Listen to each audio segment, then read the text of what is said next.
بسم الله الرحمن الرحيم. دلوقتي هنتكلم على مرض مهم جدا في الناس الكبار وفي الأطفال الصغيرين، وهو الجفاف. يعني ايه جفاف؟ هو انخفاض معدن الصوديوم والبوتاسيوم في الدم. الصوديوم والبوتاسيوم دول من المعادن المهم، من الأملاح المهمة جدا في جسم الإنسان، وأي خلل فيها بيعمل عدم اتزان في البني آدم، سواء في وعيه أو في حركته أو في تركيزه أو في غضبه أو في وعيه كمان أحيانا.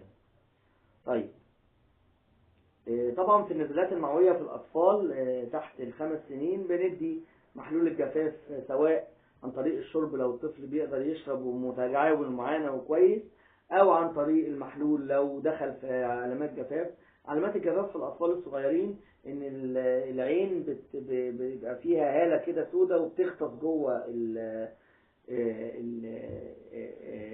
التجويف بتاع العين، تبقى عينه داخله لجوه، اسمها عينه داخله لجوه كده، في سواد حواليها، وبيبقى الجلد تيجي تكمشه كده وتسيبه تلاقيه مكرمش، يعني في جفاف شديد في الجسم كله نتيجة فقد السوائل مع الأملاح والمعادن، وخلل شديد في معدن البوتاسيوم في الأملاح والبوتاسيوم والصوديوم. طبعا بيتعوض عن طريق الفم، او عن لو وصل لعلامات الجفاف يبقى عن طريق الوريد، يعني بنحوله. انما لو عن طريق لو لسه ما فيش علامات جفاف لكن في اسهال وقيء، بنديله تعويض عن طريق الفم لو هو متعاون الطفل معانا.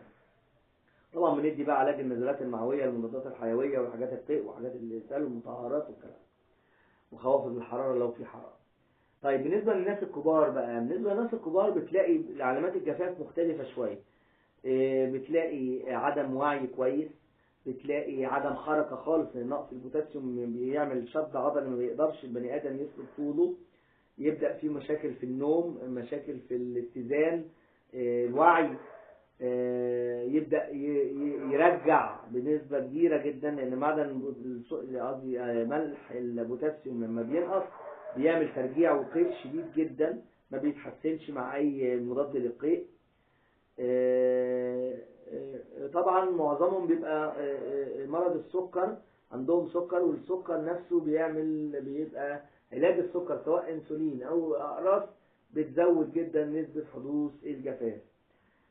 فغالبا بيبقوا عندهم سكر. طبعا بتروح رايح على طول الرعاية المركزة، حالة فقدان للوعي او غيبوبة او كلام من ده، بتعمل تحاليل على طول، بيحصل تلاقي البوتاسيوم وملحين البوتاسيوم والصوديوم منخفضين.